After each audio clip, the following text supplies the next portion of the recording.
Hello guys. सबसे पहले मैं आप सबका अपने यूट्यूब चैनल पे वेलकम करता हूँ। और आज से हम जावास्क्रिप्ट की जो सीरीज़ है वो स्टार्ट करने जा रहे हैं। और जो फर्स्ट टॉपिक मैंने चूज़ किया है वो ये कि जावास्क्रिप्ट का जो प्रोग्राम है वो हमारे ब्राउज़र में कैसे एग्जीक्यूट होता है। मीन्स कि अगर हम कोई प्रोग्राम लिखते हैं जावास्क्रिप्ट में, तो जावास्क्रिप्ट में वो ब्राउज़र जो है वो उसको एग्जीक्यूट कैसे करता है, तो आज हम देखेंगे। तो इसमें क्या होता है कि हर एक ब्राउज़र के पास अपना एक इंजन होता है जिसके थ्रू वो हमारा जावास्क्रिप्ट का प्रोग्राम एग्जीक्यूट करता है। इंजन से मेरा मीनिंग कोई हार्डवेयर नहीं है, इंजन से मीनिंग मेरा सॉफ्टवेयर ही है, प्रोग्राम ही है कि जो हर एक ब्राउज़र में होता है। जैसे कि हम क्रोम की बात करें तो क्रोम में V8 इंजन है, और अगर फायरफॉक्स की बात करें तो उसमें स्पाइडर मंकी है। तो ऐसे ही हर एक ब्राउज़र में अपना अपना इंजन होता है। तो हम स्टार्ट करते हैं। तो इसमें अगर आप देखो तो मैंने सबसे पहले एक सिंपल सा प्रोग्राम लिखा हुआ है जावास्क्रिप्ट में, जिसमें क्या है, दो वेरिएबल हैं A एंड B और एक फंक्शन है। A की वैल्यू मैंने जब फोर्थ नंबर लाइन पे अगर आप देखो, मैंने A वेरिएबल को डिक्लेयर किया है और उसकी वैल्यू इनिशियलाइज़ करी है 10, बट मैं उसको 3 नंबर लाइन पे ही A की वैल्यू को यूज़ कर रहा हूँ। मीन्स कि मैंने उसको डिक्लेयर और इनिशियलाइज़ बाद में किया, लेकिन उसको यूज़ पहले ही कर रहा हूँ। और जो B वेरिएबल है उसको मैंने नॉर्मल यूज़ किया है, पहले इनिशियलाइज़ किया है उसके बाद यूज़ किया है। और उसके बाद एक फंक्शन है जो just console inside fun1 console करवा रहा है और उसको बाद में कॉल किया गया है। तो पहले हम इसको समझते हैं। हम वैर का डिस्कस कर रहे हैं, वेरिएबल्स का, यहाँ पे हम लेट और कॉन्स्ट का भी डिस्कस करेंगे, बट सबसे पहले वैर का देखते हैं। तो हम बात करते हैं। तो जो हमारा प्रोग्राम एग्जीक्यूट होता है वो दो फेज़ में होता है। सबसे पहले क्या होता है कि जो हमारा प्रोग्राम है, जो भी हम जावास्क्रिप्ट में प्रोग्राम लिखते हैं, वो प्रोग्राम हमारा पार्स होता है। तो सबसे पहले पार्स में क्या होता है कि जो हमारा प्रोग्राम है उसको पार्सिंग के केस में छोटे छोटे जो टोकन्स होते हैं उसमें डिवाइड कर लिया जाता है। लाइक हमारा ये प्रोग्राम है जिसमें मैंने लिखा वैर ए असाइनमेंट ऑपरेटर 10, तो ये छोटे छोटे टोकन्स में जो है डिवाइड कर लिया जाएगा। और उस टोकन्स के बाद क्या बनता है, हमारा अब्स्ट्रैक्ट सिंटैक्स ट्री बनता है। AST में शॉर्ट फॉर्म लिख रहा हूँ, अब्स्ट्रैक्ट सिंटैक्स ट्री। तो अगर हम देखना चाहें तो यहाँ पे एक साइट है astexplorer.net। इसमें हम चेक कर सकते हैं कि लाइक ये प्रोग्राम एक लिखा हुआ है छोटा सा, जिसमें दो वेरिएबल को वैल्यू साइन की गई है। और अगर हम इसमें देखें तो ये इसका अब्स्ट्रैक्ट सिंटैक्स ट्री है AST। तो जैसे मैं इस पर क्लिक करता हूँ तो यहाँ पे ये दिखा रहा है कि नेम क्या है, B है, स्टार्ट कहाँ हो रहा है, एंड कहाँ हो रहा है, मीन्स उसका पोजीशन करैक्टर नंबर कितने पे है, उसका क्या नेम है, क्या उसकी वैल्यू है। तो ऐसे हम इसको जेसन में भी देख सकते हैं और ट्री शेप में भी देख सकते हैं। तो ये क्या हो गया, ये तो हो गया AST अब्स्ट्रैक्ट सिंटैक्स ट्री। उसके बाद क्या होता है कि ये पार्सिंग के बाद AST बना, टोकन्स हुए, टोकन्स के बाद AST बना, AST के बाद जो प्रोग्राम है वो उस फॉर्मेट में आ जाता है जिस फॉर्मेट में ब्राउज़र ने एग्जीक्यूट करना होता है। मींस कि वो एग्जीक्यूटेबल फॉर्मेट में आ जाता है। हम कह सकते हैं कि एग्जीक्यूटेबल फॉर्मेट में आ जाता है। ये तो हो गया हमारा फर्स्ट फेज़ कि जिसमें ब्राउज़र का पार्सिंग होती है, अब्स्ट्रैक्ट सिंटैक्स ट्री बनता है, एग्जीक्यूटेबल फॉर्मेट में आ जाता है, ये सब कुछ होता है।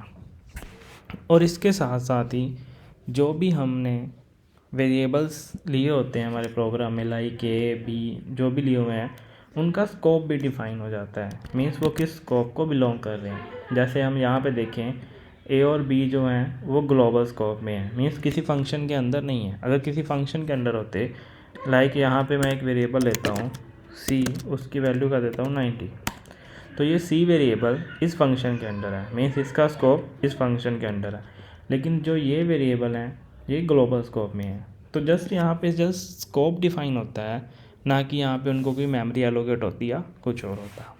तो ये तो हो गया हमारा फर्स्ट फेज़। तो अगर हम नेक्स्ट फेज़ की बात करें, नेक्स्ट फेज़ में हमारा क्या होता है, नेक्स्ट फेज़ होता है हमारा एग्जीक्यूशन फेज़।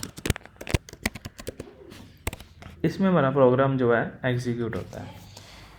अब एग्जीक्यूशन फेज़ में क्या होता है कि सबसे पहले कोई भी हमारा प्रोग्राम है उसको एग्जीक्यूट करने से पहले ब्राउज़र क्या करता है, जो ब्राउज़र का इंजन है वो सबसे पहले एक ग्लोबल एग्जीक्यूशन कंटेक्स्ट बनाता है। अगर हम देखें क्या बनाता है, ग्लोबल एग्जीक्यूशन कंटेक्स्ट बनता है एक, जिसमें हमारा प्रोग्राम जो है एग्जीक्यूट होता है। तो चाहे कोई फंक्शन हो चाहे ना हो, चाहे कोई हमने फंक्शन डिफ़ाइन किया हो, जैसे हमने फंक्शन डिफ़ाइन किया है यहाँ पे, हम फंक्शन का बाद में डिस्कस करेंगे, पहले हम ग्लोबल का डिस्कस करते हैं। तो सबसे पहले क्या होगा कि ब्राउज़र के अंदर एक ग्लोबल एग्जीक्यूशन कंटेक्स्ट बनेगा, क्योंकि कोई भी प्रोग्राम है वो किसी कंटेक्स्ट में ही एग्जीक्यूट होगा, हमारा जो भी कोड है। तो ग्लोबल एग्जीक्यूशन कंटेक्स्ट में क्या होता है, ग्लोबल एग्जीक्यूशन कंटेक्स्ट में दो काम होते हैं। पहला काम ग्लोबल एग्जीक्यूशन कंटेक्स्ट में होता है मेमोरी क्रिएशन फेज। पहला होता है मेमोरी क्रिएशन, दूसरा होता है प्रोग्राम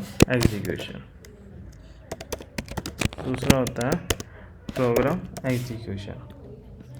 तो मेमोरी क्रिएशन फेज़ की अगर हम बात करें तो मेमोरी क्रिएशन फेज़ में क्या होता है वो हम डिस्कस करेंगे, और एग्जीक्यूशन में क्या होता है वो भी हम डिस्कस करेंगे।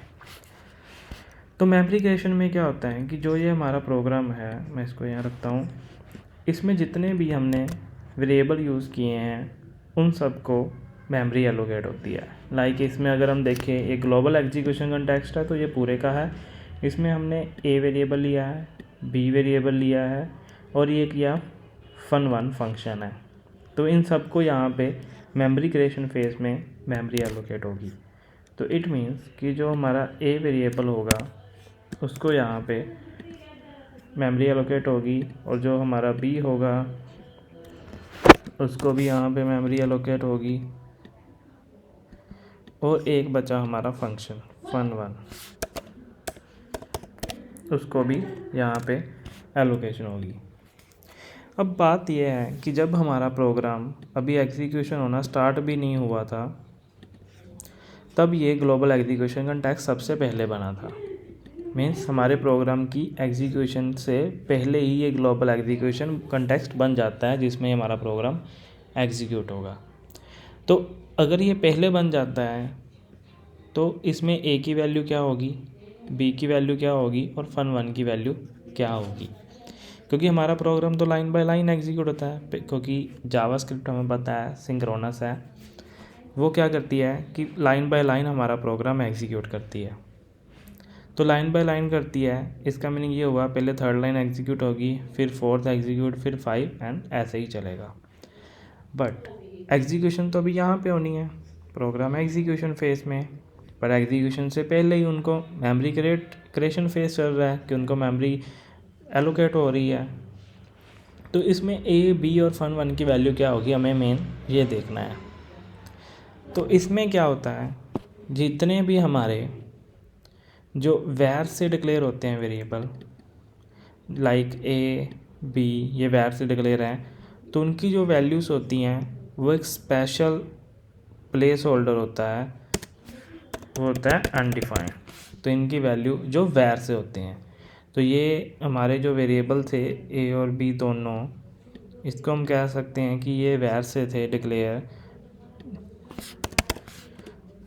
तो इनकी जो वैल्यू होगी वो दोनों की अनडिफाइंड होगी मेमोरी क्रिएशन फेज़ में। हम उसका भी डिस्कस करेंगे लेट और कॉन्स्ट के केस में क्या होता है, अभी हम डिस्कस कर रहे हैं वैर का। और जो फंक्शन होता है हमारा, लाइक इसमें हमारा एक फंक्शन भी था fun1। fun1 में क्या होगा कि जो भी फंक्शन की डेफिनेशन है वो पूरी इस फंक्शन के अंदर आके स्टोर हो जाएगी। जो भी फंक्शन की डेफिनेशन है, पूरी डेफिनेशन मीन्स जो भी इसके अंदर कोड लिखा हुआ है या फंक्शन डेफिनेशन के अंदर 8 और 9 नंबर लाइन पे, वो आके यहाँ पे स्टोर हो जाएगा। तो अब हम देखते हैं, ये तो हो गया मेमोरी क्रिएशन फेज।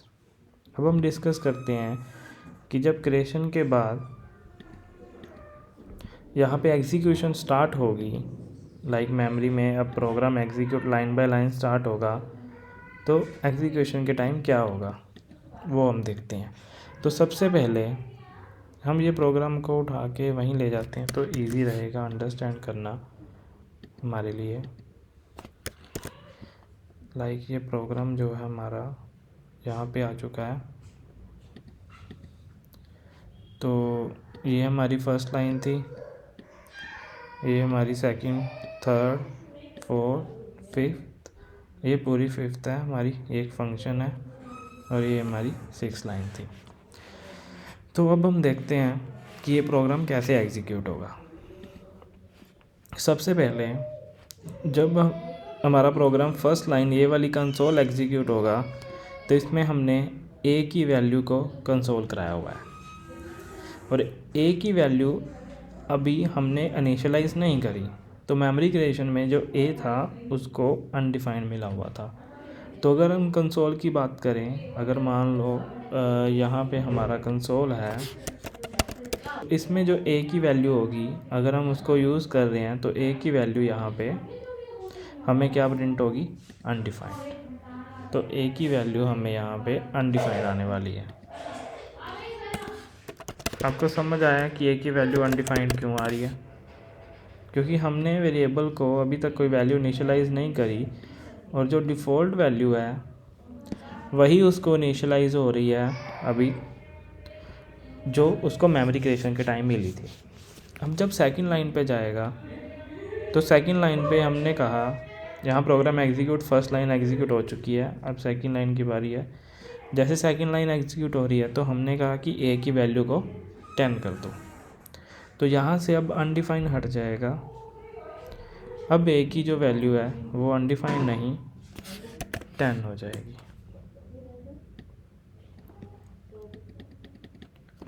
अब ए की वैल्यू 10 हो जाएगी, यहाँ पे अनडिफाइंड नहीं रहेगी।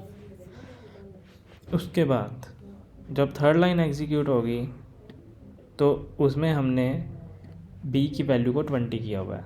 सेम अब यहाँ पे ऐसे होगा कि जो बी की वैल्यू है वो 20 हो जाएगी यहाँ पे, और जो पहले अनडिफाइंड थी वो अब ख़त्म हो जाएगी।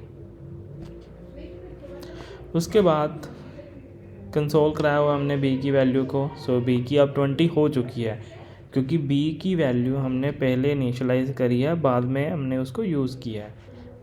तो इसलिए अब बी की वैल्यू 20 हो चुकी है, तो इस बी का जो कंसोल है वो अनडिफाइंड नहीं आएगा, वो अब हमें 20 शो होगा बी की वैल्यू। उसके बाद जब इस लाइन पे पहुंचेगा, फंक्शन 1 जो हमारा कंट्रोल है, जब यहाँ देखेगा ये तो फंक्शन है, तो इस फंक्शन को उसने मेमोरी में पहले ही रखा हुआ था। तो यहाँ हमने कोई फंक्शन कॉल नहीं करी, फंक्शन डिफ़ाइन करा है, तो इसको देखेगा ये तो पहले ही मेमोरी में है, तो इसको छोड़ देगा कि ये तो पहले में ही है, इसको अभी एग्जीक्यूट नहीं करना है, इसको लेटर एग्जीक्यूट करना है, बिकॉज ये फंक्शन है। तो जब वो नेक्स्ट लाइन पे पहुंचेगा जहाँ हमने इस फंक्शन को कॉल कराया हुआ है fun1 को, तो यहाँ पे फंक्शन एग्जीक्यूट होगा। अब जो फंक्शन है वो जब इस लाइन पे एग्जीक्यूट होगा, तो इट मीन्स कि हमारा कंट्रोल यहाँ से इस फंक्शन को चला जाएगा। तो अगर कंट्रोल इस फंक्शन से, इस फंक्शन कॉल से इस लाइन से इस लाइन पे जाएगा, तो मीन्स इसके अंदर का पूरा जो भी कोड है वो एग्जीक्यूट होगा। पॉइंट समझे कि अगर कंट्रोल यहाँ से जहाँ गया तो इसके अंदर का कोड एग्जीक्यूट होगा। और अगर ऐसे ही मैंने अभी एक फ़ंक्शन बनाया है, 5, 6 या 3 जितने भी फंक्शन बनाए होते, तो जब भी फंक्शन कॉल होती तो हर बार जो कंट्रोल होता वो उस फंक्शन पे जाता और उसका कोड जो उसके अंदर होता वो एग्जीक्यूट होता। तो जब कभी भी फंक्शन की फंक्शन पे जाता है कंट्रोल, तो उसके लिए अलग से एग्जीक्यूशन कंटेक्स्ट बनता है, क्योंकि उसके अंदर भी वेरिएबल्स होते हैं, उनको भी मेमोरी क्रिएशन करनी होती है, उनके लिए भी मेमोरी चाहिए। तो हर एक फंक्शन कॉल के लिए, जब फंक्शन कॉल होती है तो हर एक फंक्शन के लिए अलग से एग्जीक्यूशन कंटेक्स्ट बनता है। तो अब क्या होगा, थोड़ा सा इधर चलते हैं। अब इस फंक्शन के लिए अलग से एक एग्जीक्यूशन कंटेक्स्ट बनेगा। इस fun1 के लिए fun1 का एग्जीक्यूशन कंटेक्स्ट अलग से बनेगा। अब सेम प्रोसेस इसके लिए चलेगा। जब एग्जीक्यूशन कंटेक्स्ट बनेगा तो मेमोरी क्रिएशन होगी, program line by line execute होगा। जब मेमोरी क्रिएशन होगी इसमें, तो इसमें सबसे पहले देखा जाएगा, इसमें हमारा एक ही वेरिएबल है सी, तो इस सी को जब मेमोरी क्रिएशन होगी तो इसकी जो वैल्यू होगी वो अनडिफाइंड हो जाएगी। क्यों अनडिफाइंड होगी, आई होप आपको समझ आ गया होगा, क्योंकि ये जो वेरिएबल है, अभी प्रोग्राम हमारा एग्जीक्यूट नहीं हो रहा, अभी हम मेमोरी क्रिएशन में है। मैं इसके ऊपर लिख देता हूँ कि ये मेमोरी क्रिएशन फेज है, मीन्स कि इसमें हम अभी क्रिएशन हो रही है, प्रोग्राम एग्जीक्यूट नहीं हो रहा। सबसे पहले एग्जीक्यूशन कंटेक्स्ट बना, उसके अंदर क्रिएशन हुई, जिसमें क्या किया गया कि जितने भी उसके अंदर वेरिएबल्स थे सबको चेक किया गया कि कितने वेरिएबल्स हैं, कितने फंक्शंस हैं, सबको हम मेमोरी में मेमोरी एलोकेट करते हैं। और जो नेक्स्ट स्टेप हमारा होता है यहाँ पे, वो होता है प्रोग्राम एग्जीक्यूशन यहाँ पे। तो हमारी जो एग्जीक्यूशन है वो यहाँ पे होगी, इस जगह पे प्रोग्राम एग्जीक्यूशन अभी यहाँ पे होनी है, जो कि अभी पेंडिंग है लाइन बाय लाइन, अभी तो जस्ट उसको मेमोरी एलोकेट हुई है। तो इसमें क्या हुआ, उसके बाद मेमोरी क्रिएशन होगी, क्योंकि ओनली इसमें एक वेरिएबल ही था, कोई इसमें फंक्शन नेस्टेड नहीं था, इसके अंदर और कोई फंक्शन नहीं था, ओनली एक ही वेरिएबल था, तो उसको अनडिफाइंड हो गया। तो हमने यहाँ पे नेक्स्ट लाइन पे जब वो पहुँचा, अब इसकी एग्जीक्यूशन स्टार्ट होगी।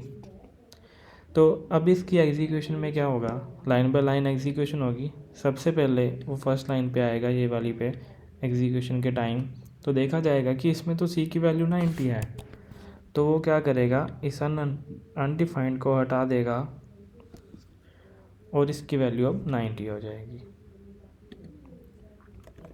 इसकी वैल्यू अब 90 हो जाएगी सी की। अब सी अनडिफाइंड नहीं है। अब नेक्स्ट लाइन में हमने ओनली कंसोल करा रखा है, तो फर्स्ट लाइन में सी की वैल्यू 90 हुई, तो जो सेकंड लाइन है उसमें जो सी की वैल्यू हमने कंसोल ही नहीं करवा रखी, अगर करवाई होती तो 90 डिस्प्ले हो जाती।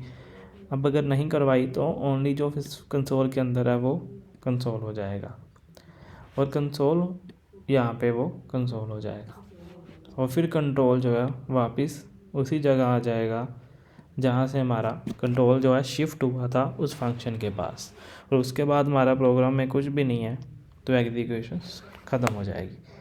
अब इसमें अगर देखें कि हमारे पास एक तो ये एग्जीक्यूशन कंटेक्स्ट बना फंक्शन 1 के लिए, एक ये एग्जीक्यूशन कंटेक्स्ट बना ग्लोबल। ग्लोबल जो है वो हर बार बनेगा ही बनेगा, बिकॉज ये प्रोग्राम एग्जीक्यूशन ग्लोबल में ही एग्जीक्यूट होगा, और उसके अंदर ग्लोबल के अंदर फंक्शन वाला एग्जीक्यूशन कंटेक्स्ट तब बनेगा अगर हमारे प्रोग्राम में फंक्शन होंगे।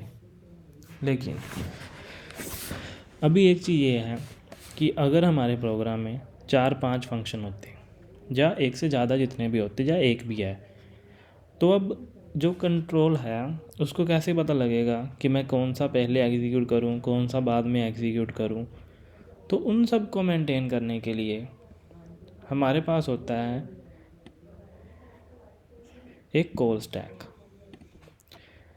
तो इसमें क्या होता है कि जो जावास्क्रिप्ट का ब्राउज़र है उसके इंजन में एक कॉल स्टैक होता है। तो जब हमारा ग्लोबल एग्जीक्यूशन कंटेक्स्ट बनता है, तो ये ग्लोबल एग्जीक्यूशन कंटेक्स्ट इसमें कॉल स्टैक में आ जाता है। तो सबसे पहले हमारा बनता है ग्लोबल एग्जीक्यूशन कंटेक्स्ट, तो जो कि इस कॉल बैक के अंदर आ जाएगा। ये ग्लोबल एग्जीक्यूशन। उसके बाद जैसे हमारा प्रोग्राम एग्जीक्यूट हो रहा था और कंट्रोल इस लाइन से इस लाइन पे शिफ्ट हुआ फंक्शन पे, तो इस फंक्शन का जो एग्जीक्यूशन कंटेक्स्ट बना वो भी इसी कॉल स्टैक के अंदर आ जाएगा। मीन्स ये हमारा यहाँ पे fun1 का एग्जीक्यूशन कंटेक्स्ट होगा।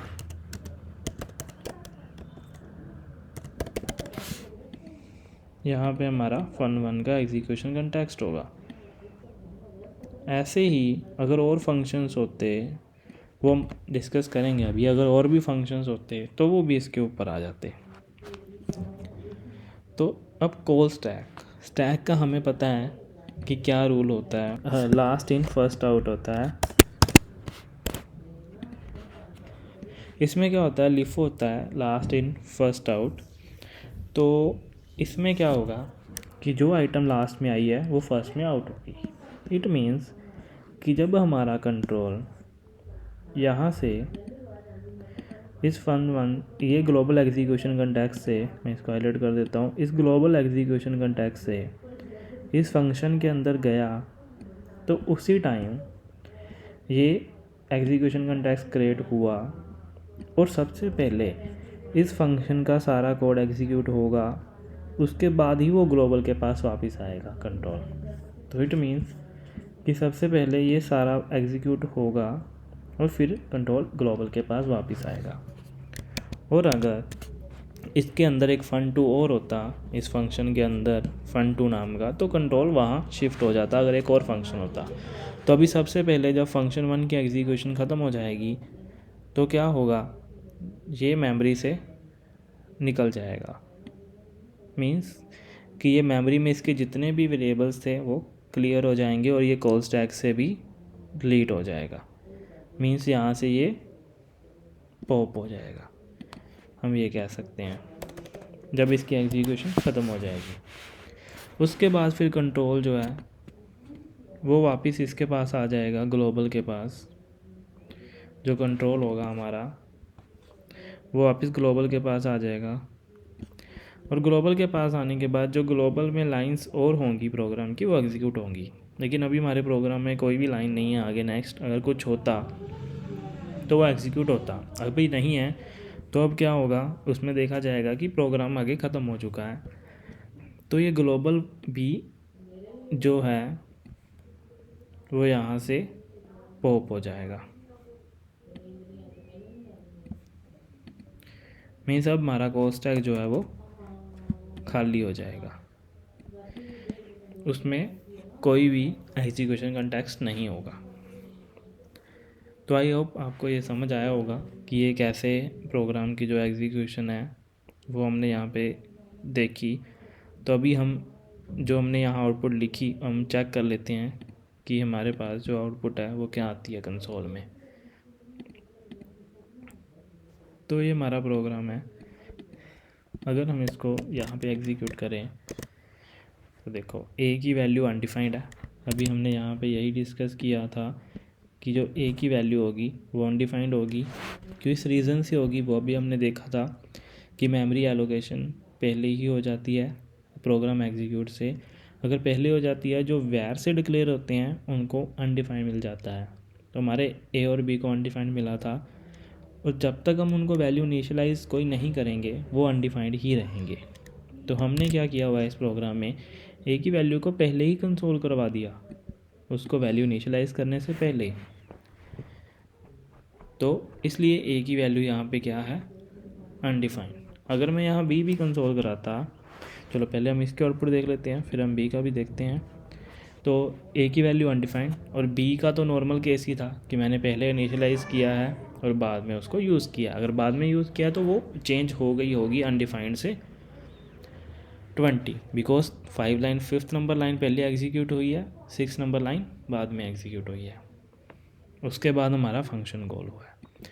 अगर मैं यहाँ बी की वैल्यू भी कंसोल करवाता तो आउटपुट जो है हमारे पास, इसको क्लियर करते हैं पहले, तो हमारे पास बी भी यहाँ पे अनडिफाइंड होता, ये आप देख सकते हैं। ठीक है, तो अभी हम क्या करते हैं कि हम इसको थोड़ा सा ब्राउज़र में समझते हैं कि कॉल स्टैक कैसे बनता है, वेरिएबल कहाँ जाते हैं, तो मैं आपको थोड़ा सा यहाँ दिखाता हूँ। हम यहाँ पे क्या करते हैं, डिबगर लगा देते हैं, ठीक है। तो अभी हम इस प्रोग्राम को रन करते हैं। तो अभी देखिए हमारी फ़र्स्ट लाइन भी एग्जीक्यूट नहीं हुई है, फर्स्ट लाइन अभी एग्जीक्यूट पेंडिंग है, और एग्जीक्यूट होने से पहले ही कॉल स्टैक में एक नॉर्मियस के नाम से ये कुछ दिख रहा होगा आपको। ये हमारा क्या है, ग्लोबल एग्जीक्यूशन कॉन्टेक्स्ट। मैं इसको थोड़ा सा इधर कर लेता हूँ। हाँ, तो ये जो नॉर्मियस दिख रहा है ये हमारा ग्लोबल एग्जीक्यूशन कॉन्टेक्स्ट है, ठीक है। एक मैं इस पर ब्रेक पॉइंट लगा लेता हूँ इस फंक्शन के अंदर भी, ठीक है, ताकि जो आपको इजीली समझ आ जाए कि फंक्शन का जो एग्जीक्यूशन कॉन्टेक्स्ट है वो अलग से बनता है। तो ये तो हमारा ग्लोबल है। अब ये ग्लोबल है जो कि कॉल स्टैक के अंदर है। तो कॉल स्टैक में सबसे पहले हमारा आया ग्लोबल एग्जीक्यूशन कॉन्टेक्स्ट। यही हमने यहाँ पे डिस्कस किया था कि सबसे पहले कॉल स्टैक में ग्लोबल एग्जीक्यूशन कॉन्टेक्स्ट आएगा, क्योंकि कॉल स्टैक ही है जो मेंटेन करता है ये जितनी भी एग्जीक्यूशन कॉन्टेक्स्ट हैं उन सबको, कि कौन सा कब एग्जीक्यूट होगा। तो हम वापस चलते हैं उस पर, अपने कंसोल पे, डिबगर पे। तो इसमें अगर देखें तो ये हमारे जो ए और बी थे वो ग्लोबल वेरिएबल थे, क्योंकि किसी फंक्शन के अंदर नहीं थे। तो अगर हम यहाँ पे देखें तो ग्लोबल में ए की वैल्यू अनडिफाइंड है, मीन्स अभी हमारा प्रोग्राम एग्जीक्यूट नहीं हुआ, एग्जीक्यूट होने से पहले की बात है, मीन्स ये मेमोरी क्रिएशन हो चुकी है। अभी हमारा कंटेक्स्ट कॉल स्टैक में गया, मेमोरी क्रिएशन हो गई और ये क्रिएशन फेज चल रहा है, अभी एग्जीक्यूट नहीं हुआ, क्रिएशन फेज चल गया, उसमें उसने ए की वैल्यू अनडिफाइंड कर दी क्योंकि ये वैर से डिक्लेयर था। अभी यहाँ पे बी भी होगा, ये आप देख सकते हैं, बी की वैल्यू भी अनडिफाइंड है। जैसे ए और बी हैं ऐसे ये फन वन भी होगा, यहाँ पे ये रहा। हमने डिस्कस किया था कि जो वैर से वेरिएबल डिक्लेयर होते हैं उनकी वैल्यू अनडिफाइंड होती है, और जो फंक्शन होता है उसकी फुल डेफिनेशन जो होती है वो स्टोर हो जाती है। तो इसमें इसने फुल फंक्शन की डेफिनेशन स्टोर कर ली हुई है। अभी हम यहाँ पे कंसोल भी करवाएंगे बाद में। तो ये हमारे ग्लोबल में जा चुके हैं, मीन्स हमारा ग्लोबल एग्जीक्यूशन कॉन्टेक्स्ट बना, मेमोरी क्रिएशन हुई, क्रिएशन के टाइम ये ए और बी और फन वन ग्लोबल थे, तो इनकी वैल्यू अनडिफाइंड सेट हुई ए और बी की, बिकॉज ये वैर से डिक्लेयर थे। लेट कॉन्स का केस हम डिफरेंट है, वो हम बाद में देखेंगे। और फंक्शन की जो डेफिनेशन थी वो फुल स्टोर हो गई, ठीक है। तो अभी क्या करते हैं, मैं एक स्टेप नेक्स्ट बगर चलाता हूँ। अब आप देखोगे कि हमारा ग्लोबल, इसको हम बंद कर लेते हैं एक बार, ग्लोबल को भी। अब देखो जो कॉल स्टैक है उसमें दो एग्जीक्यूशन कॉन्टेक्स्ट आ चुके हैं, एक पहले वाला जो सबसे नीचे है वो ग्लोबल था, अब दूसरा फंक्शन वन आ चुका है उसके अंदर, और जो हमारा करंटली कंट्रोल है वो फन वन के पास है। इट मीन्स कि मैंने आपको यहाँ बताया था कि जब हमारा प्रोग्राम ये फंक्शन एग्जीक्यूट होगा तो हमारा कंट्रोल यहाँ शिफ्ट होगा, तो फन वन जो एग्जीक्यूशन कॉन्टेक्स्ट क्रिएट हो जाएगा, और क्रिएट होने के बाद उसको फन वन को कंट्रोल शिफ्ट हो जाएगा और वही एग्जीक्यूट पहले किया जाएगा। तो हमारा कंट्रोल अभी देख सकते हो आप स्क्रिप्ट जेएस में 8 लाइन पे है जो कि फन वन के पास है। तो जैसे ही ये एग्जीक्यूशन ख़त्म होगी फन वन की, फिर कंट्रोल वापस ग्लोबल के पास जाएगा, और ग्लोबल के पास जाने के बाद इसके आगे नेक्स्ट कोई लाइन होगी एग्जीक्यूट होंगी, नहीं होंगी तो ये भी फिर कॉल स्टैक से पॉप कर लिया जाएगा। बट पहले फन वन जो है वो कॉल स्टैक से पॉप होगा, बिकॉज कंट्रोल अभी हमारा इस फंक्शन को शिफ्ट हो चुका है। तो अभी हमारा कॉल स्टैक एम्प्टी हो चुका है, बिकॉज मैंने डिबगर जो है वो नेक्स्ट लाया था और नेक्स्ट बगर हमारा कोई लगा नहीं हुआ। एक बार मैं दोबारा चला के दिखा देता हूँ। तो अभी हमारा यहाँ पे ग्लोबल है, अब मैंने इसको चलाया तो ये फन वन आ गया। अब नेक्स्ट स्टेप करते हैं तो ये वापस जाएगा। अभी हम देख सकते हैं कि फंक्शन एग्जीक्यूट हो गया और हमारा कंट्रोल वापस शिफ्ट हो गया ग्लोबल में, और जैसे ही ग्लोबल में शिफ्ट हुआ तो जो fun1 का एग्जीक्यूशन ख़त्म हो चुकी थी, तो जैसे ही fun1 की एग्जीक्यूशन ख़त्म हुई वो कॉल स्टैक से रिमूव हो गया, मीन्स पॉप कर लिया गया। ऐसे अब ग्लोबल पे, अब ग्लोबल की ख़त्म होगी तो कॉल स्टैक से जो है ग्लोबल भी पॉप कर लिया जाएगा।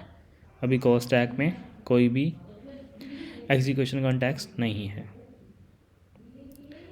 तो आई होप आपको ये समझ आया होगा कि जो हमारा प्रोग्राम है वो कैसे कैसे एग्जीक्यूट हो रहा है। और मैं आपको वो दिखा देता हूँ जिसका हम डिस्कस कर रहे थे, फंक्शन का। तो एक बार ये ब्रेक पॉइंट यहाँ से हटा देते हैं, कंसोल में चलते हैं, क्लियर करते हैं। अगर मैं यहाँ ए बी के साथ ये मैसेज, चलो ऐसे ही लिखा रहने देते हैं, कोई इशू नहीं है, fun1 लिख देता हूँ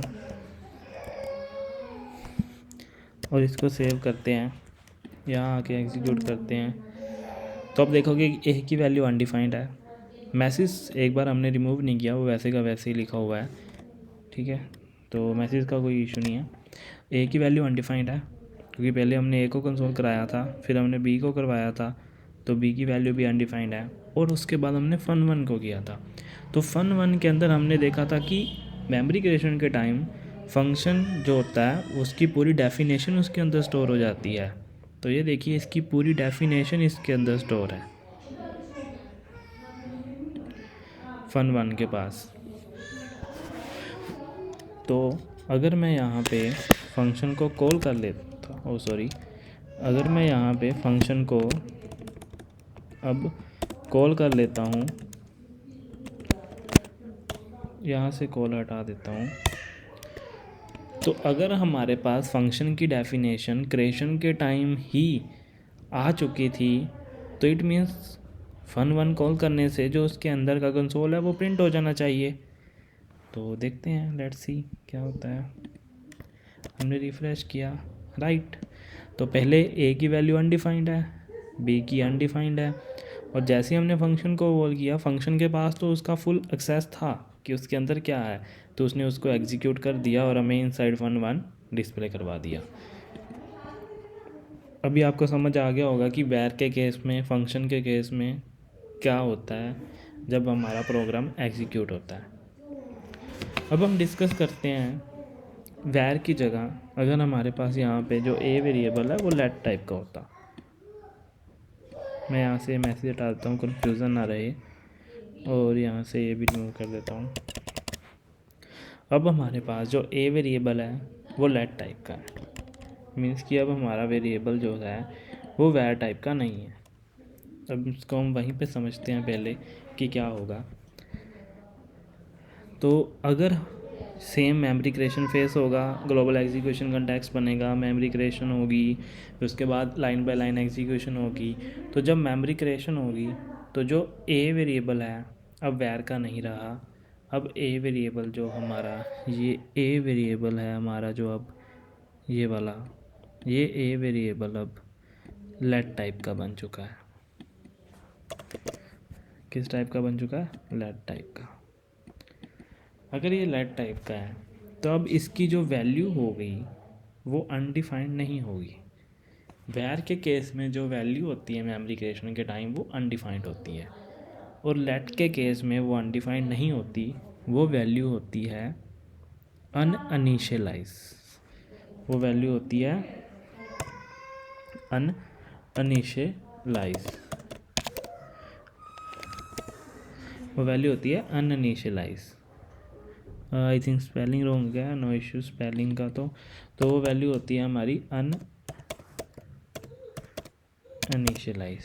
ओके, तो ये वैल्यू अब हमारी क्या होगी, यहाँ पे अनइनिशियलाइज होगी।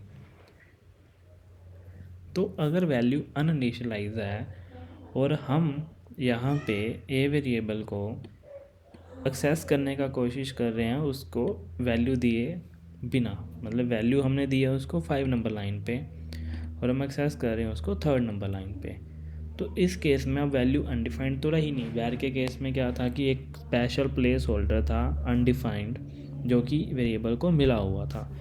अब वैर था वो केस। तो अब ए लेट टाइप का है, अगर लेट टाइप का है तो इसकी वैल्यू अनइनिशियलाइज है।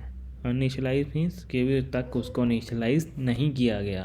वैट के केस में उसको इनिशियलाइज किया गया था अनडिफाइंड के साथ, लेकिन लेट के केस में उसको इनिशियलाइज नहीं किया गया। अगर उसको इनिशियलाइज नहीं किया गया तो चेक करते हैं कि उसकी वैल्यू फिर क्या होगी। तो ध्यान से देखना आप, इसकी आउटपुट क्या आती है। इसमें आने वाली हमें एक रेफरेंस एरर, हम एरर पे चले जाते हैं। इसमें आने वाली है हमें एक रेफरेंस एरर जो कि आ गई हुई है। वो कह रहा है कि can not access a before initialization.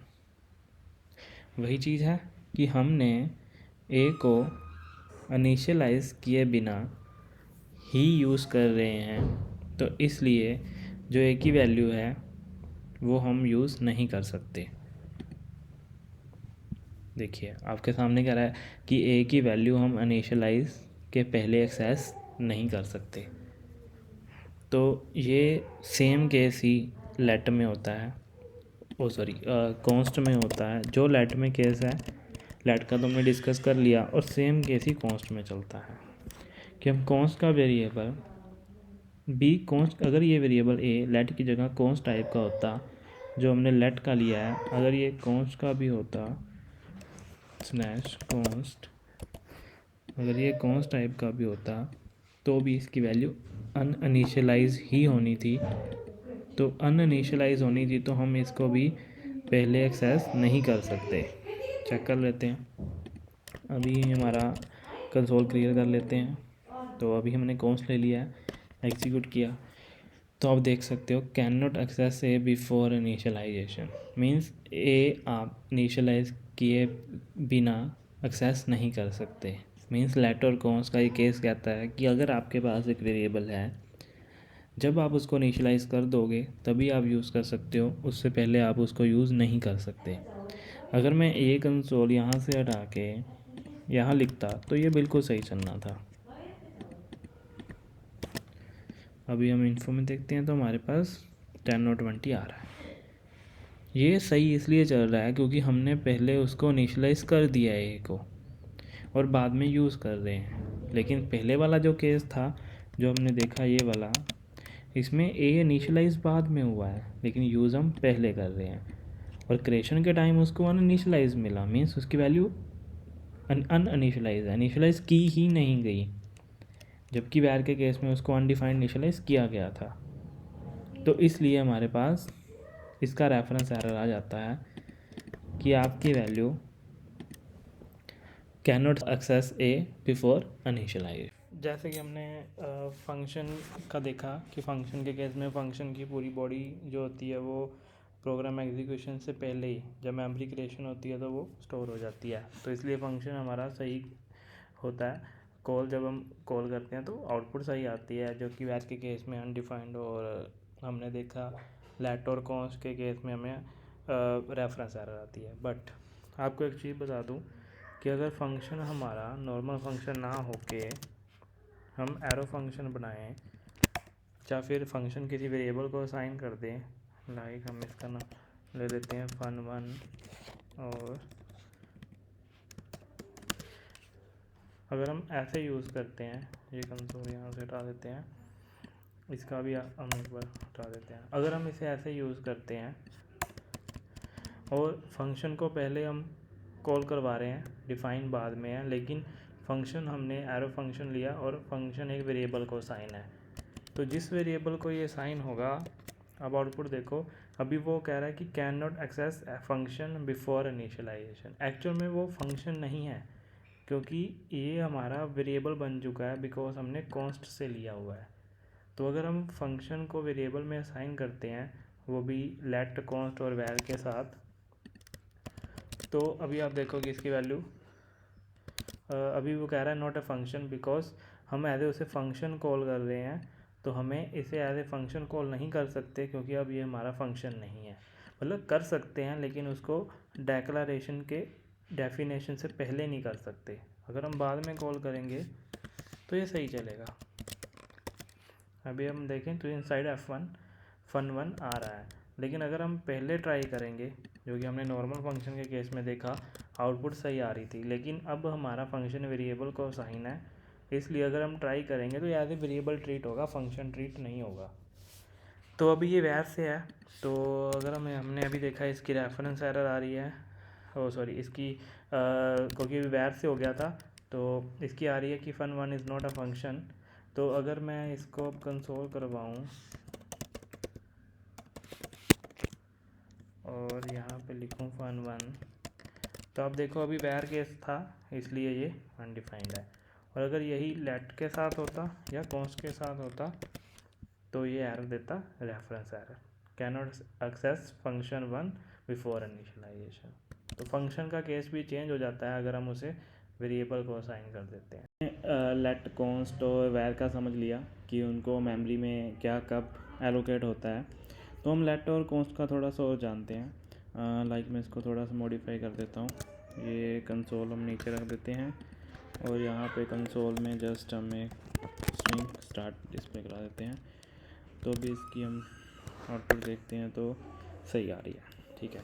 तो अभी हम क्या समझते हैं, सपोज इस प्रोग्राम को मैं यहाँ पे ले चलता हूँ बेटर अंडरस्टैंडिंग के लिए।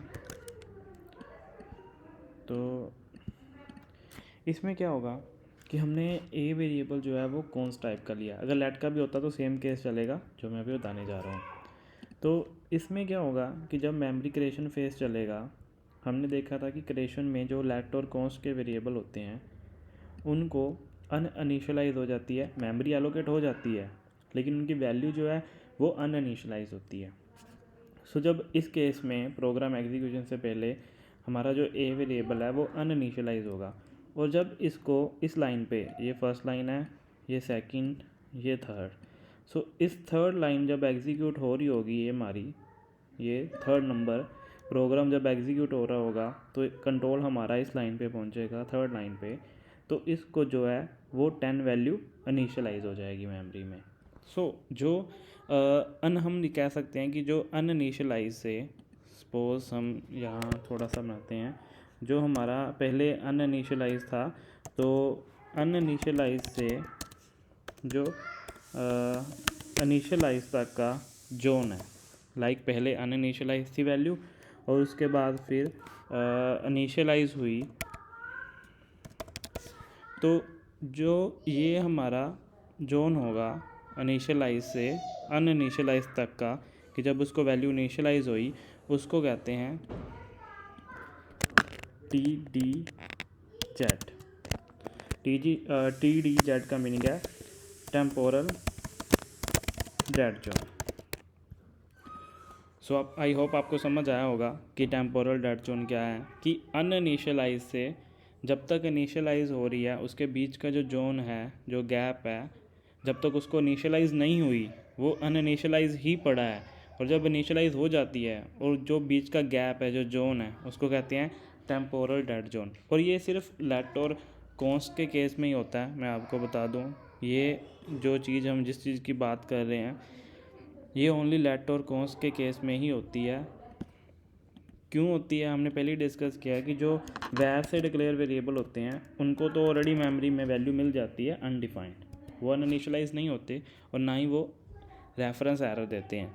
बट कॉन्स्ट और लेट से डिक्लेयर किए गए वेरिएबल हमें रेफरेंस एरर देते हैं जो कि मेमोरी में अनइनिशियलाइज होते हैं, और बाद में जब प्रोग्राम एग्जीक्यूट हो रहा होता है तो उनको वो वैल्यू इनिशियलाइज होती है जो हमने दी होती है। तो उसके बीच के जोन को टेम्पोरल डेड जोन कहते हैं। तो अभी तक ये तो था सिंक्रोनस के साथ हमने किया कि प्रोग्राम हम एग्जीक्यूट कर रहे हैं, लाइन बाय लाइन हमारा प्रोग्राम एग्जीक्यूट हो रहा है, सब कुछ देख लिया हमने। लेकिन अभी तक हमने असिंक्रोनस के केस में बात नहीं करी कि प्रोग्राम कैसे एग्जीक्यूट होता है। अभी तक हमने जितना भी देखा वो सारा ऑपरेशन जो भी था सिंक्रोनस था। तो अब थोड़ा सा प्रोग्राम को मॉडिफाई करते हैं और असिंक्रोनस का केस समझते हैं कि कैसे असिंक्रोनस के केस में प्रोग्राम एग्जीक्यूट होगा। तो हमारे पास जो एक वेब एपीआई है सेट टाइम आउट, जो असिंक्रोनस ऑपरेशन के लिए हम यूज़ करते हैं, जो कि आपको बता दूं जो सेट टाइम आउट है वो जावास्क्रिप्ट का पार्ट नहीं है, वो ब्राउज़र हमें प्रोवाइड करता है, ब्राउज़र की वेब एपीआई है। तो उसके थ्रू हम देखते हैं। तो हम सेट टाइम आउट लगाते हैं यहाँ पे। तो सेट टाइम आउट का देखते हैं कि उसमें क्या होता है। सॉरी, हम इसमें एक कंसोल करा देते हैं। कंसोल में हम लिख देते हैं टाइम आउट। और इसको टाइम दे देते हैं हम 1000 मिली सेकेंड का। उसके बाद हम एक कंसोल करा देते हैं एंड। तो अब हमारा ये प्रोग्राम जो है वो असिंक्रोनस हो गया है, क्योंकि हमने सेट टाइम आउट लगा दिया है बीच में। तो अभी हमें पता होगा कि जब सेट टाइम आउट चल जाता है तो जब वो टाइम एक्सपायर हो जाता है उसके बाद ही इसके अंदर का जो कंटेंट होता है वो एग्जीक्यूट होता है। तो हमने 1000 मिली सेकेंड यहाँ पर दिया है। इट मीन्स 1 सेकेंड के बाद या 1000 मिली सेकेंड्स के बाद हम कह सकते हैं कि ये लाइन एग्जीक्यूट होगी। तो हम इस प्रोग्राम की एग्जीक्यूशन देखते हैं कि कैसे होगी। हम इसको यहाँ लेके चलते हैं। तो अगर हम इस प्रोग्राम की एग्जीक्यूशन देखें, इसमें आप देखोगे कि सबसे पहले जो हमारी फर्स्ट लाइन है वो कंसोल जो है हमें डिस्प्ले हो जाएगा। हम आउटपुट भी इसकी बाद में देखेंगे, पहले हम समझते हैं कि ऐसी आउटपुट आएगी क्यों, जो हम सोच रहे हैं आने का। तो सबसे पहले जब कंट्रोल हमारा यहाँ पे पहुँचेगा तो प्रोग्राम एग्जीक्यूट हो रहा होगा। तो अभी मैं वो रिपीट नहीं करूँगा स्टेप जो हमने डिस्कस किया मेमोरी क्रिएशन वाला, सीधा प्रोग्राम एग्जीक्यूशन पे आ रहा हूँ। तो जब कंट्रोल हमारा यहाँ पे पहुँचेगा एग्जीक्यूशन के टाइम, तो सबसे पहले कंसोल में ये जो स्टार्ट है, सपोज हमारा यहाँ पे कंसोल चल रहा है, सपोज कर लेते हैं, और ये कंसोल के अंदर सबसे पहले हमें स्टार्ट जो है डिस्प्ले हो जाएगा, क्योंकि हमने कंसोल करा रखा है। इसमें कुछ ऐसा टफ नहीं था। नेक्स्ट जब कंट्रोल हमारा एग्जीक्यूशन करते हुए नेक्स्ट टाइम आउट पे पहुंचेगा, वो देखेगा ये तो टाइम आउट है क्योंकि वेब एपीआई है और इसको अभी एग्जीक्यूट नहीं करना। तो वो क्या करेगा कि सपोज हमारी यहाँ पे वेब एपीआई हैं, तो क्या होगा इससे कि जो टाइम आउट है वो, चलो मैं अच्छे से लिख देता हूँ इससे, ये हमारी वेब एपीआई होंगी। तो इसमें क्या होगा कि वो देखेगा कि टाइम आउट है, इसको अभी एग्जीक्यूट नहीं करना, तो वो टाइम आउट को यहाँ रजिस्टर कर देगा कि इसको बाद में एग्जीक्यूट करेंगे जब इसका टाइम कंप्लीट हो जाएगा। तो जितना भी ये टाइम आउट वाला पोर्शन होगा, ये वाला हमारा, ये यहाँ वेब एपीआई में आके क्या हो जाएगा, रजिस्टर हो जाएगा। तो इस वेब एपीआई में आने के बाद कंट्रोल, ये तो इसका काम तो अब हो गया कि इसको इसने रजिस्टर कर दिया कि बाद में एग्जीक्यूट करेंगे। अब नेक्स्ट कंट्रोल हमारा जो है इस लाइन पे आएगा और यहाँ पे हमें एंड जो है वो डिस्प्ले हो जाएगा कंसोल में। अब यहाँ पे ये टाइम आउट जो था 1 सेकेंड और 1000 मिली सेकेंड्स जो चल रहा है, इसके कंप्लीट होने के बाद ये एग्जीक्यूट होना है। बट कैसे, सपोज करो हम थोड़ा सा और देखते हैं इसको। सपोज ये हमारा कॉल स्टैक है जो कि हमने पहले पढ़ा था, जिसके बारे में इसके अंदर मैं शॉर्ट फॉर्म लिख रहा हूँ। एग्जीक्यूशन जो कंटेक्स्ट होता है ईसी, हमने यहाँ देखा था एग्जीक्यूशन कंटेक्स्ट होता है ग्लोबल एग्जीक्यूशन कंटेक्स्ट। तो इसका नाम हम ग्लोबल रख देते हैं बिकॉज हमारे पास अभी कोई फंक्शन नहीं है। तो सबसे पहले ये सब ग्लोबल में ही है। तो ये ग्लोबल एग्जीक्यूशन जो कंटेक्स्ट होगा वो आ जाएगा, और जब प्रोग्राम एग्जीक्यूट होगा फर्स्ट लाइन जो है हमारी स्टार्ट वाली वो एग्जीक्यूट हो जाएगी। देन ये टाइम आउट वेब एपीआई में रजिस्टर हो जाएगा कि बाद में एग्जीक्यूट होगा, और ये जो एंड वाला है ये एग्जीक्यूट हो जाएगा। और हमने ये भी देखा था, अगर आपको याद हो, कि जैसे ही इसकी एग्जीक्यूशन कंप्लीट हो जाती है ये स्टैक से पॉप हो जाता है, मीन्स आउट हो जाता है। तो जैसे ही इसने एंड वाला जे कंप्लीट किया कंसोल, तो ये तो क्या हो जाएगा, आउट हो जाएगा। जब हम ये कह सकते हैं कि ये तो पॉप हो जाएगा स्टैक से। तो फिर इसको कौन एग्जीक्यूट करेगा, जो 1000 मिली सेकेंड के बाद इसके अंदर, अभी तो हमने जस्ट कंसोल लिखा है, इसके अंदर कुछ भी हो सकता है। तो 1000 मिली सेकेंड के बाद इसको कौन एग्जीक्यूट करेगा, तो उसी का ही हम देखते हैं। जहाँ ये भी हो सकता था कि मान लो इसमें और भी काफ़ी सारे ऑपरेशन नीचे हो रहे होते और सपोज़ इसका टाइम एक्सपायर हो जाता। सपोज़ ये जो नीचे वाले हमारा काम चल रहा है इसको एग्जीक्यूट होने के लिए 2 सेकंड चाहिए और ये हमारा जो है 1 सेकंड है। अब क्वेश्चन ये है कि ये 1 सेकंड के बाद एग्जीक्यूट होना है और नीचे वाले को 2 सेकंड चाहिए या 3 सेकंड चाहिए। तो अब इसका जैसे टाइम एक्सपायर होगा क्या ये पहले एग्जीक्यूट होगा या फिर जो ये प्रोग्राम की एग्जीक्यूशन चल रही है जिसको 2 सेकंड्स और चाहिए या वो एग्जीक्यूट होगा या इसके बीच में रुक जाएगी और उसको एग्जीक्यूट कर दिया जाएगा जैसे ही उसका टाइम एक्सपायर होगा। तो इसी को समझने के लिए हम थोड़ा सा बनाते हैं और थोड़ा सा डिटेल में समझते हैं। मैं आपको बता दूं कि जावास्क्रिप्ट का जो प्रोग्राम एग्जीक्यूट हो रहा होता है इंजन के द्वारा उसके, तो वो किसी की वेट नहीं करता।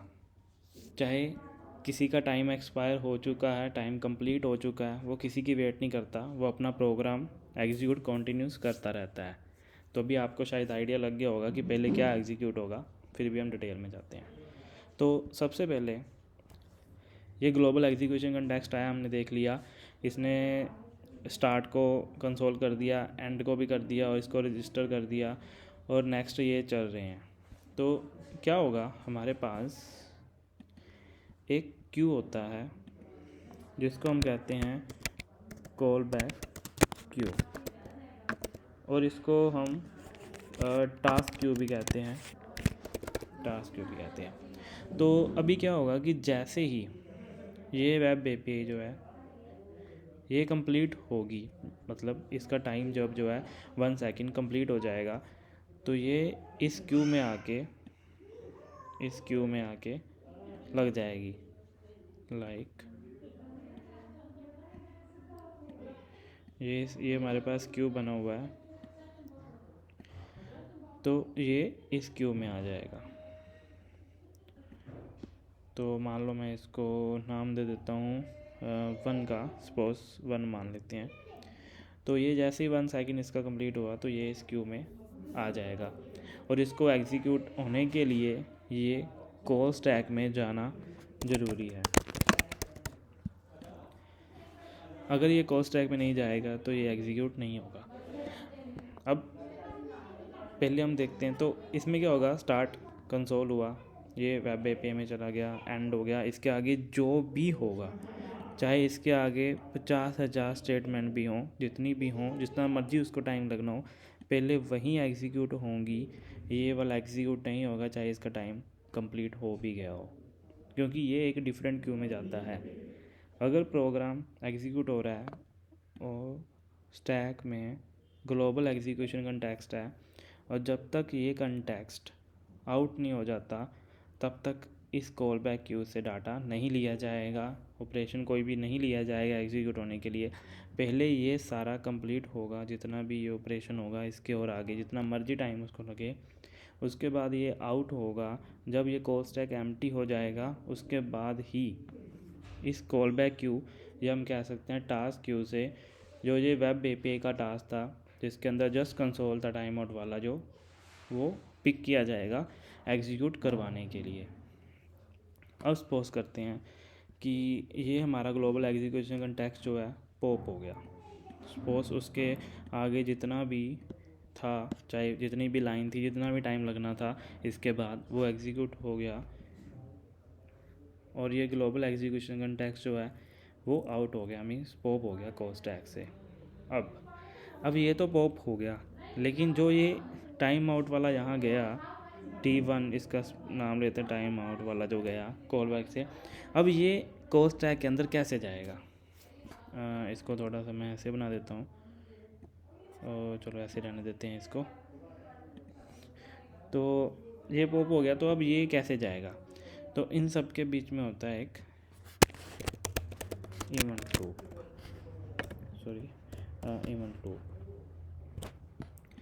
इवेंट लूप क्या करता है, इवेंट लूप एक ऐसा लूप है जो हम कह सकते हैं कि एंडलेस लूप है, जो कॉन्टीन्यूस इस कॉल स्टैक को चेक करता है। कॉन्टीन्यूस क्या चेक करता है, ये चेक करता है कि जो कॉल स्टैक है वो एम्प्टी हुआ कि नहीं हुआ। मीन्स कि इसमें जितनी भी एग्जीक्यूशन थी नेक्स्ट, चाहे कोई फंक्शन कॉल थी इसके अंदर, चाहे ग्लोबल एग्जीक्यूशन कंटेक्स्ट चल रहा है, जैसे कि हमने देखा कि फ़ंक्शन का अलग कंटेक्स्ट बनता है, ग्लोबल का अलग बनता है, तो चाहे कोई फंक्शन कॉल थी चाहे ग्लोबल थी, तो इसका काम सिर्फ यही कि चेक करना कि ये एम्प्टी हुआ कि नहीं हुआ, मीन्स कंप्लीट एग्जीक्यूशन जो है प्रोग्राम की वो हो चुकी है या नहीं हो चुकी। तो जैसे ही इसने देखा कि ये तो एम्प्टी हो चुका है, क्योंकि अभी हमारा ग्लोबल एग्जीक्यूशन कंटेक्स्ट पॉप हो गया था, हमने डिस्कस किया ये सब एग्जीक्यूट हो गया, चाहे इसको जितना मर्जी टाइम लगाओ। तो जैसे ही ये देखेगा कि ये एम्प्टी है, इसको पता लगा कि ये जो इवेंट लूप है वो चेक किया इसने, और इसने देखा कि ये कॉल स्टैक तो जो है एम्प्टी हो चुका है। और जैसे इसको पता लगा एम्प्टी हो चुका है, ये क्या करेगा, यहाँ से कॉल बैक क्यू से उठाएगा टास्क उठाएगा और इस टास्क को इसके अंदर पुश कर देगा एग्जीक्यूशन के लिए। तो हमारा क्वेश्चन यही था कि इस क्यू से जो डाटा है, जो हमारा टास्क है जिसका हमने नाम T1 लिया, वो कोड स्टैक में कैसे पहुंचेगा एग्जीक्यूशन के लिए। तो वो इवेंट लूप के थ्रू पहुंचेगा, क्योंकि इवेंट लूप ही कॉन्टीन्यूस इसको चेक करेगा कोड स्टैक एम्प्टी हुआ कि नहीं। जैसे ही उसको पता लगा कोड स्टैक एम्प्टी है, ये यहाँ से उठाएगा और इस कॉल बैक को या टास्क को जो अभी हमने नाम लिया टास्क 1, इसको इसमें डाल देगा कोड स्टैक में एग्जीक्यूशन के लिए। आई होप आपको ये समझ आया होगा कि जो हमारे असिंक्रोनस ऑपरेशन है ये वाला, ये कैसे एग्जीक्यूट हुआ। तो अभी हम इसकी आउटपुट भी देख लेते हैं, आपको और क्लियर हो जाएगा। तो हमारे कोडिंग यहाँ पे हम लिख रहे थे पहले स्टार्ट फिर एंड, और उसके बाद ही आएगा टाइम आउट। तो हम ये भी कह सकते हैं, आउटपुट दिखाने से पहले मैं आपको बता दूं कि हम ये भी कह सकते हैं कि जो कोड स्टैक में पहले पड़ा है उसकी प्योरिटी हाई है as compared to call back queue. Means अगर इसकी प्योरिटी हाई है जो इसमें पहले पड़ा हुआ है, चाहे वो ग्लोबल एग्जीक्यूशन कंटेक्स्ट है, उसके ऊपर फंक्शन वाले कंटेक्स्ट भी हो सकते हैं, तो इसकी प्योरिटी हाई होने की वजह से ये पहले एग्जीक्यूट हो गए, और जैसे ही एग्जीक्यूट हो जाएंगे ये कॉल स्टैक से बाहर निकल जाएंगे, कॉल स्टैक एम्प्टी हो जाएगा। फिर कॉल बैक क्यू जो कि जिसकी प्योरिटी लो है उससे टास्क उठा के इसको दिया जाएगा एग्जीक्यूशन के लिए। तो अगर हम इसके आउटपुट देखें तो हाँ ठीक है, तो अगर हम इसके आउटपुट देखें तो पहले स्टार्ट आया, फिर एंड आया, और फिर 1 सेकंड के बाद जो टाइम आउट था हमारा वो यहाँ पे शो हुआ।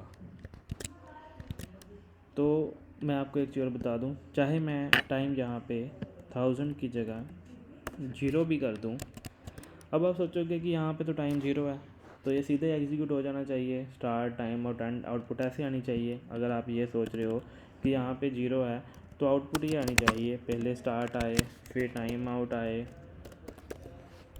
एंड देन एंड आए। तो अगर आप ये सोच रहे हो तो ये जो आउटपुट आप सोच रहे हो ये आप रॉन्ग सोच रहे हो, ये रॉन्ग है। क्यों रॉन्ग है? क्योंकि अभी हमने देखा कि जो असिंक्रोनस है, चाहे उसमें टाइम आप 0 भी दे दो, चाहे आप उसमें टाइम 0 भी पास कर दो, असिंक्रोनस वाले जो हमारा टाइम आउट है मेथड है, तो इसमें फिर भी ये यहाँ पे जाके रजिस्टर होगा ही होगा। बस डिफरेंस ये होगा कि जावास्क्रिप्ट तो वेट नहीं करेगी, तो वो जैसे स्टार्ट कंसोल हो जाएगा उसके बाद इसको देखेगी और इसको सीधा यहाँ रजिस्टर कर देगी और अपना नेक्स्ट कंटिन्यू करना शुरू कर देगी, एंड और जो भी स्टेटमेंट यहाँ होगी। और बाद में इसमें ये देखा जाएगा ओ इसमें तो 0 था तो इसको तो कोई टाइम की ज़रूरत नहीं है, तो ये जाएगा इसी क्यू में ही। तो जब ये कॉल बैक क्यू में जाएगा फिर वही प्रायोरिटी वाली बात आ जाएगी, जब तक ये कंप्लीट नहीं हो जाता इवेंट लूप इसको चेक करता रहेगा कि एम्प्टी हुआ कि नहीं, और जैसे ही कॉल स्टैक एम्प्टी होगा फिर इसकी टर्न आएगी। इसकी टर्न तब तक नहीं आएगी जब तक ये एम्प्टी नहीं हो जाता, मीन्स आगे की सारी जो स्टेटमेंट है वो एग्जीक्यूट नहीं हो जाती। सो इससे ये हुआ कि चाहे टाइम 0 हो चाहे जितना मर्जी हो, वो वेब एपीआई में रजिस्टर होगा इस कॉल बैक क्यू के थ्रू। लो प्योरिटी पे ही इसको मिलेगा, हाई पे नहीं मिलेगा। तो मैं आपको इसकी आउटपुट भी दिखा देता हूँ, ये रॉन्ग थी, आउटपुट सेम ही रहने वाली है, बस डिफरेंस ये होगा कि अब इमीडिएट आ जाएगी टाइम आउट। पहले हमने देखा था वो कुछ टाइम लेके आ रहा था, अब टाइम लेके नहीं आ रहा, इमीडिएट आ रहा है, बट आएगा वही स्टार्ट एंड टाइम आउट। तो ये तो था असिंक्रोनस का। अभी हमारे पास क्या होता है कि कुछ ये कॉल बैक जो थी हमने इसमें पास करी थी टाइम आउट में, जो कि असिंक्रोनस कॉल बैक थी। कुछ हमारे पास प्रोमिसेस की कॉल बैक भी होती हैं और ऑब्जर्वर्स की हम यूज़ करते हैं वो भी होते हैं। तो उस केस में क्या होता है मैं आपको वो भी बता दूं। जो प्रोमिसेस की हम बात करें या ऑब्जर्वर की, तो करें कि प्रोमिसेस की, तो जो प्रोमिसेस से जो कॉल बैक आती हैं उनकी प्योरिटी जो होती है वो इन जो हमारा टाइम आउट वाला ये कॉल बैक है असिंक्रोनस है चाहे, लेकिन उससे भी हाई होती है। तो सपोज़ करो कि हमारे पास कोई प्रोमिस वाली यहाँ पे कॉल बैक है, प्रोमिस वाली यहाँ पे कोई कॉल बैक है। तो जो प्रोमिस वाली कॉल बैक है वो भी सेम स्टेप ही फॉलो करेगी, क्योंकि ये भी असिंक्रोनस ऑपरेशन है। तो ये भी वेब एपीआई में रजिस्टर हो जाएगी, सेम वही प्रोसेस चलेगा कि ये भी वेब एपीआई में रजिस्टर हो जाएगी। और जितना भी इसको टाइम लगना होगा, ये टाइम पे एग्जीक्यूट होने के बाद अब ये इस क्यू में नहीं जाएगी, क्योंकि अगर इस क्यू में जाएगी तो फिर तो सेम प्रायोरिटी हो जाएगी, ये वाले set time out asynchronous call की और प्रोमिसेस वाले असिंक्रोनस कॉल की। तो इसलिए इनके लिए एक अलग से जो क्यू होता है वो होता है माइक्रो टास्क क्यू, वो होता है माइक्रो टास्क क्यू। तो ये माइक्रो टास्क जो क्यू होता है इसकी जो प्रायोरिटी है वो बहुत ज़्यादा हाई होती है। बट बहुत ज़्यादा से मेरा मीनिंग ये भी नहीं है कि कॉल स्टैक में जो करंट चल रहा है उससे हाई होती है। बहुत ज़्यादा का मीनिंग है कि इस कॉल बैक क्यू से हाई होती है। देखो, सबसे पहले फर्स्ट प्रायोरिटी जो है वो इसी की है, सबसे हाई। और जो सेकंड नंबर पे आएगा वो होगा प्रायोरिटी के केस में माइक्रो टास्क क्यू। और जो थर्ड नंबर पे आएगा वो होगा कॉल बैक या फिर टास्क क्यू। तो ये है प्रायोरिटी। तो जो इसमें करंट चल रहा है ये रजिस्टर हो जाएगा, इसका आगे एग्जीक्यूशन कंटिन्यू चलता रहेगा। अगर इसमें जितनी भी स्टेटमेंट होंगी तो इसकी प्रायोरिटी सबसे हाई रहेगी। तो ये सबसे पहले ग्लोबल एग्जीक्यूशन कंटेक्स्ट या फंक्शन जो भी इसमें कंटेक्स्ट होंगे वो ही यहाँ से एग्जीक्यूट होंगे। उसके बाद अगर प्रॉमिस वाली को, उसके बाद जो इवेंट लूप है जिसकी हमने बात करी, यही चेक करेगा कि कॉल स्टैक एम्प्टी है कि नहीं है। अगर ये एम्प्टी होगा तो ये सबसे फर्स्ट जो हाई प्रायोरिटी होगी कॉल स्टैक के बाद ये देगा माइक्रो टास्क क्यू को as compared to call back queue. ये चेक करेगा कि माइक्रो टास्क क्यू में कोई टास्क पड़ा है एग्जीक्यूट होने के लिए। अगर पड़ा है तो ये टास्क यहाँ से कॉल स्टैक में पहुँचाएगा और एग्जीक्यूट करवाएगा। और उसके बाद ये कॉल बैक क्यू से टास्क लेके एग्जीक्यूट करवाएगा। मींस फर्स्ट ये इसी को ही चेक करेगा, माइक्रो टास्क क्यू को, इवेंट लूप।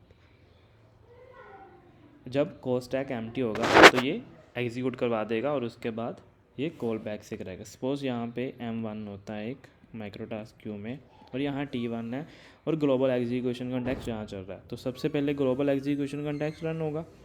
जैसे ये पॉप हो जाएगा कॉल स्टैक एम्प्टी हो जाएगा। इवेंट लूप ने देखा कॉल स्टैक एम्प्टी है तो ये M1 को यहाँ पे लेकर आएगा, उसको एग्जीक्यूट करवाएगा।